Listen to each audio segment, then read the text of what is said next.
Hello students, welcome back to next part of solution chapter. यहाँ पर हमने Raoult law पढ़ा था। अब हम आज कॉलिगेटिव प्रॉपर्टीज़ के बारे में पढ़ेंगे, ठीक है।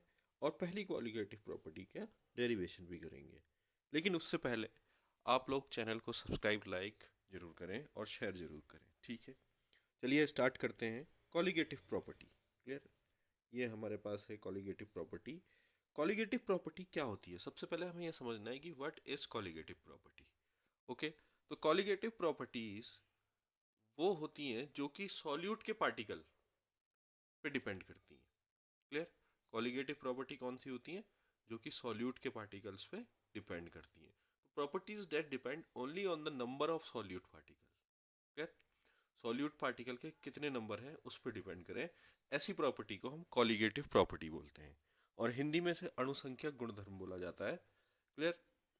तो विलय के नंबर पे जो डिपेंड करे उसको अणुसंख्यक गुणधर्म हम कहेंगे। अभी कितनी है? ये चार हैं हमारे पास। First is vapour pressure lowering, ठीक है। या इसको ऐसे नहीं बोलते हैं, इसको बोला जाता है relative lowering of vapour pressure, ठीक है। वाष्प दाब में आपेक्षिक अवनमन, हिंदी में इसको ये बोला जाएगा। नेक्स्ट है हमारे पास एलिवेशन ऑफ बॉइलिंग पॉइंट, ठीक है। उन्नयन, इसको क्या बोलेंगे हम? जो हमारा क्वथनांक है, ठीक है, उस पे उन्नयन। नेक्स्ट हमारे पास है फ्रीजिंग पॉइंट, ठीक है। फ्रीजिंग पॉइंट जो है वो हमारे पास क्या हो जाएगा कि जो जमने वाला पॉइंट होता है, फ्रीजिंग पॉइंट में डिप्रेशन। फ्रीजिंग पॉइंट का डिप्रेशन जो है उसको हम कह सकते हैं अवनमन। यहाँ पर भी क्या आ जाएगा? अवनमन आ जाएगा फ्रीजिंग पॉइंट पे, ठीक है। और अगला जो है हमारे पास वो है ऑस्मोटिक प्रेशर, ठीक है। तो चार कॉलिगेटिव प्रॉपर्टीज हो गई हमारे पास। Relative lowering of vapour pressure, ठीक है। वाष्प दाब का अपेक्षिक अवनमन, एलिवेशन ऑफ बॉइलिंग पॉइंट, क्वथनांक में उन्नयन, ठीक है। फ्रीजिंग पॉइंट जो है हमारे पास हिमांक बोल सकते हैं उसको हम। फ्रीजिंग पॉइंट जो है हिमांक में अवनमन या डिप्रेशन इन फ्रीजिंग पॉइंट। और चौथा ऑस्मोटिक प्रेशर, क्लियर। तो ये है हमारे पास कॉलिगेटिव प्रॉपर्टीज। इन्हीं के बारे में पढ़ना है सॉल्यूशन चैप्टर में, हमें इन चारों के बारे में पढ़ना है और इनका फॉर्मूला, ठीक है। अब हम यहाँ पर को देख रहे हैं, हमारे पास ये प्योर सॉल्वेंट है, ठीक है। प्योर सॉल्वेंट हमें यहाँ पे दिख रहा है। इस पे हमने सॉल्यूट मिला दिया तो इसकी प्रॉपर्टीज चेंज हो जाएंगी, क्लियर। इसके गुणधर्म चेंज हो जाएंगे। तो जो कंक्लूजन निकला वो ये निकला कि जो कॉलिगेटिव प्रॉपर्टीज है, ठीक है।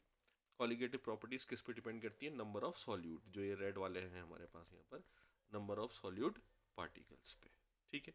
आइए आगे बढ़ते हैं। नेक्स्ट जो है हमारे पास सबसे पहली कॉलिगेटिव प्रॉपर्टी हमारे पास आती है relative lowering of vapour pressure. इसको यहाँ पर को वेपर प्रेशर लोअरिंग लिखा हुआ है, इसको वो कॉलिगेटिव प्रॉपर्टी नहीं होगी, ठीक है। Relative lowering of vapour pressure जो है कॉलिगेटिव प्रॉपर्टी होगी। तो सबसे पहले लोअरिंग को समझते हैं। देखिए, ये वाला जो बीकर है, जो कोनिकल फ्लास्क है, इस पे जो विले विलियन है हमारे पास, वो प्योर है, ठीक है। तो उसको हम विलायक बोलेंगे या सॉल्वेंट बोलेंगे। ये एक प्योर सॉल्वेंट है, क्लियर।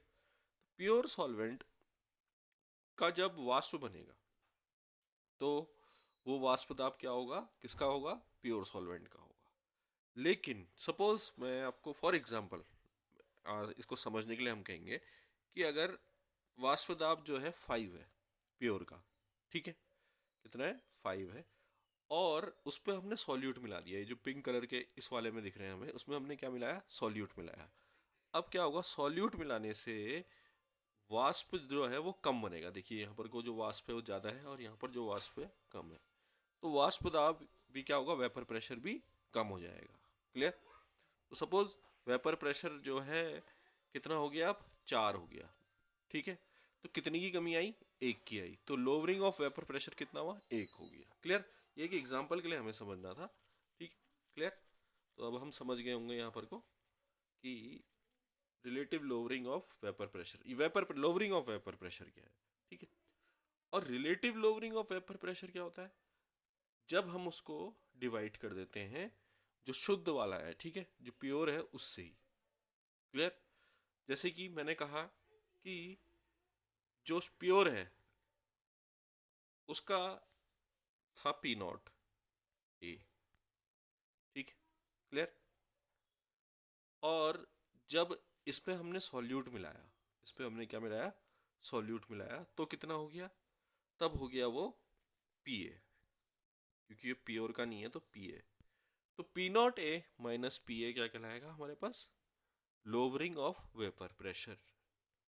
इसको हम डेल्टा पी से दिखाते हैं। किससे दिखाते हैं, डेल्टा पी से। क्लियर। ये वाला जो हमारा पोर्शन है इसको हम क्या कहेंगे, डेल्टा पी बोलेंगे, ठीक है। इस डेल्टा पी को जब हम पी नॉट ए से डिवाइड कर दें, ठीक है, किससे डिवाइड कर दें, प्योर के वेपर प्रेशर से, तो वो relative lowering of vapour pressure कहलाती है। क्या कहलाती है, relative lowering of vapour pressure, R L V P. Clear. चलिए आगे बढ़ते हैं। नेक्स्ट है हमारे पास कि अगर हमारे पास कोई एक कॉलिगेटिव प्रॉपर्टी है, ठीक है, सपोज मैंने एक बीकर लिया, ठीक है, इसमें प्योर सॉल्वेंट डाला हुआ है, इसमें क्या डाला हुआ है, प्योर सॉल्वेंट। अब मैं इसमें क्या करता हूँ, इसमें सॉल्यूट मिला देता हूँ। ये जो है रेड से क्या मिला दिया मैंने, इसमें सॉल्यूट मिला दिया। क्लियर।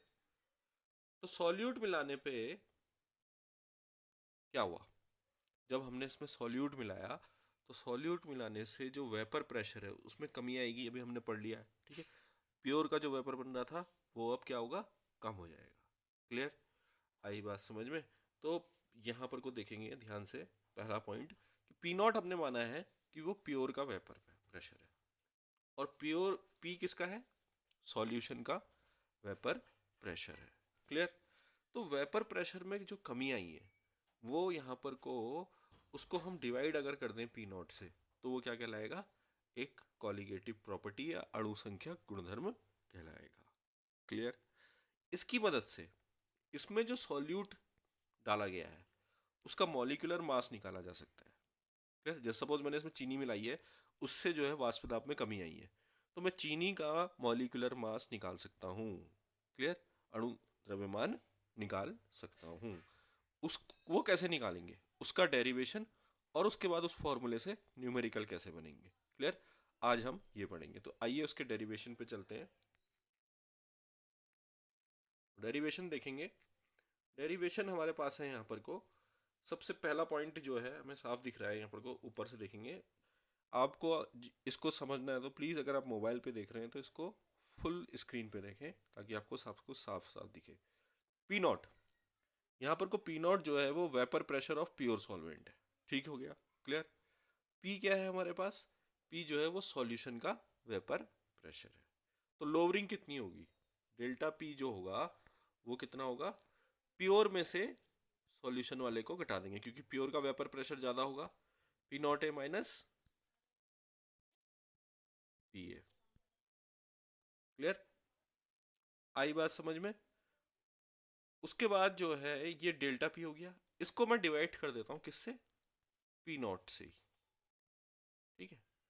तो relative lowering of vapour pressure आ गया, क्या आ गया, P not minus P upon P naught, क्या आ जाएगा, relative lowering of vapour pressure, या वाष्प दाब में आपेक्षिक अवनमन। इसको बोला जाता है क्या, कॉलिगेटिव प्रॉपर्टी या अणु संख्या गुणधर्म। इस चीज को ध्यान में रखेंगे। लोअरिंग ऑफ वेपर प्रेशर जो है वो अणु संख्या गुणधर्म नहीं होगा, ठीक है, relative lowering of vapour pressure होगा। अब आगे बढ़ते हैं। ठीक है। नेक्स्ट जो हमारे पास है, हमारे पास है ये वाला पोर्शन कि सॉल्यूशन जो है वो ए बी से मिलके बना होगा। तो जो मोल फ्रैक्शन है,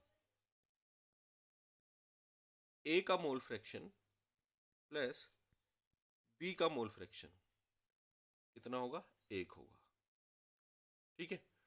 और एक्स बी बराबर क्या होगा, 1 - एक्स ए, यहीं से आया है। ठीक है। क्लियर। इतना हमें समझ में आ जाना चाहिए।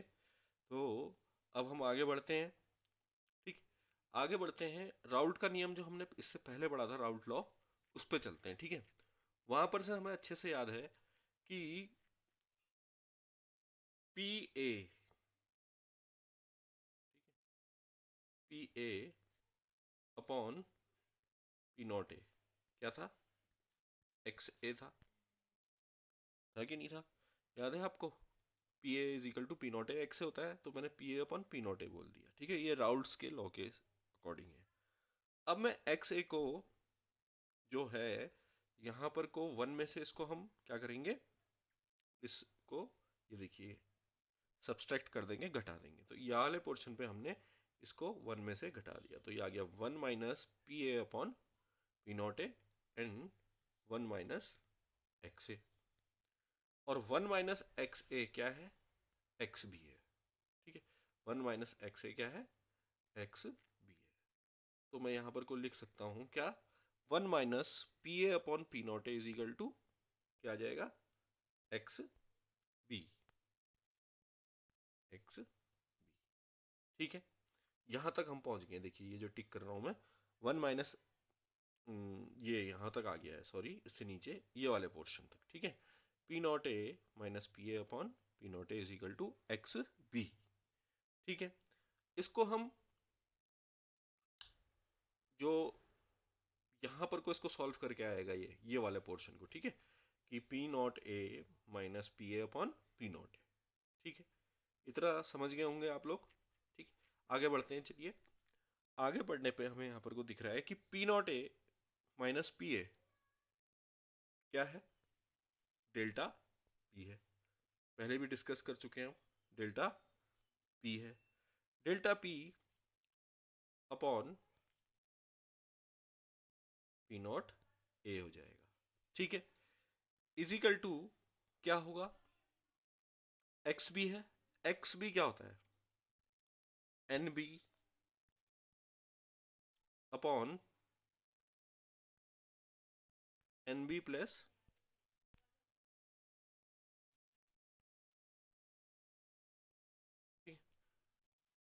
N A. क्लियर? तो ये हो गया हमारे पास क्या, delta P upon P not A is equal to N B upon N B plus N A. यहाँ तक हम समझ गए हैं। ठीक है, चलिए आगे बढ़ते हैं। नेक्स्ट हमारे पास क्या है, नेक्स्ट हमारे पास है कि हम इसको अप्लाई करेंगे फॉर्मूले में। ठीक है, तो फॉर्मूला हमारे पास क्या था, P not A minus P A. ठीक है, इज इक्वल टू क्या हो जाएगा, N A, sorry N B. ठीक है, क्लियर? हमारे पास जो था एक्स बी था, तो हम उसको क्या कहेंगे, N B upon N B plus N A. ठीक है, क्लियर? वो ये वाला पोर्शन है। इस एन को अगर मैं इलेबरेट करता हूं तो मास अपॉन मॉलिक्यूलर मास, मोल क्या होते हैं, मास अपॉन मॉलिक्यूलर मास, तो यहां पर से क्या होगा, W B upon M B. Clear? इसने क्या ले रखा है, इसने जो डब्ल्यू ले रखा है स्मॉल वाला, ठीक है, सॉल्यूट के लिए, तो स्मॉल वाले को मैं बी बोल रहा हूँ और बड़े वाले डब्ल्यू को ए बोलूंगा। ठीक है, जैसा हमने पहले सीखा था कि सॉल्वेंट को ए बोलेंगे और सॉल्यूट को बी बोलेंगे। तो हम इसके हिसाब से नहीं करेंगे, कैपिटल और उसमें फिर कंफ्यूजन हो जाता है, इसलिए हम ए भी कर लेते हैं। ठीक है, तो स्मॉल वाले जो हैं वो डब्ल्यू ए हो जाएगा, यहाँ पर जो दिख रहा है आपको, और जो कैपिटल वाले हैं वो ए हो जाएंगे। तो W B upon M B का होल अपॉन करके हमें मिलेगा W A upon M A. ठीक है, जब हम इसको सॉल्व करते हैं तो हमारे पास आ जाता है W B into M A, यहाँ पर देखेंगे W B into M A upon W A into M B. तो ये है वो एम बी। ठीक है, एम बी क्या है, मॉलिक्यूलर मास ऑफ सॉल्यूट। तो यहाँ से आसानी से हमारा फॉर्मूला ड्राइव हो जाएगा, फॉर्मूला निकल जाएगा। ठीक है, फॉर्मूला क्या निकलेगा मैं आपको बताता हूँ। ठीक है, देखिए फॉर्मूला हमारे पास आएगा क्या, ये वाला, इतना ही, इतना। क्यों, P not A minus P A upon P not A, इस पोर्शन को देखेंगे। ठीक है। P not A minus P A upon P not A is equal to क्या है हमारे पास, W B into M A upon W A into M B. Clear. तो यहाँ से एम बी निकल सकता है, आसानी से निकल सकता है ये एम बी, अगर हमें ये सारी वैल्यू मिली हो न्यूमेरिकल्स में, ठीक है, ये भी मिला हो कितना है करके। क्लियर। तो वहाँ पर को हम इसको अप्लाई कर लेंगे आसानी से। ठीक। क्लियर। तो मैं यहाँ पर लिख देता हूँ एम बी बराबर क्या होगा, ठीक है, एम बी बराबर, हम इसमें कैपिटल ही लिखेंगे सबको, ए बी कर दिया क्योंकि हमने, एम बी बराबर हो जाएगा W B into M A upon W A, ठीक है, into P not minus P upon P not जो कि ए है। ठीक है। क्लियर। तो यहाँ से ये एम बी आसानी से निकल सकता है, या कुछ भी निकाल सकते हैं अगर हमें बाकी सारी चीज़ें मिली हुई हैं। ठीक है। अधिकतर हमसे एम बी पूछा जाता है सॉल्यूट का मोलिकुलर मास, तो सॉल्यूट के मोलिकुलर मास के लिए ये फार्मूला हो गया डब्ल्यू बी। डब्ल्यू बी जो है, बी हमेशा सॉल्यूट का होगा, ठीक है, विलय का, और ए विलायक का होगा। मोलिकुलर मास ऑफ विलायक, जैसे पानी है उसका मोलिकुलर मास कितना होता है, 18 होता है। ठीक है। तो यहाँ पर 18 आ जाएगा, हमने 5 ग्राम मिलाया तो यहाँ पर को 5 ग्राम आ जाएगा वेट। क्लियर। और डब्ल्यू ए हमने जितना भी ले रखा है क्वेश्चन में मिला हुआ है वो लगा देंगे, और ये जो है हमारा ये वाला पोर्शन, ये है हमारा वेपर प्रेशर। ठीक है, relative lowering of vapour pressure, ये भी क्वेश्चन में मिली होगी तो ये भी लगा देंगे। ठीक है। तो यहाँ से हमारा क्वेश्चन सॉल्व होगा। राउल्ट्स लॉ को लेते हुए पहला जो है कॉलिगेटिव प्रॉपर्टी आज आपने पढ़ी है। थैंक यू फॉर वॉचिंग, और चैनल को सब्सक्राइब लाइक जरूर करना है, ठीक है, और शेयर जरूर करना है। क्लियर।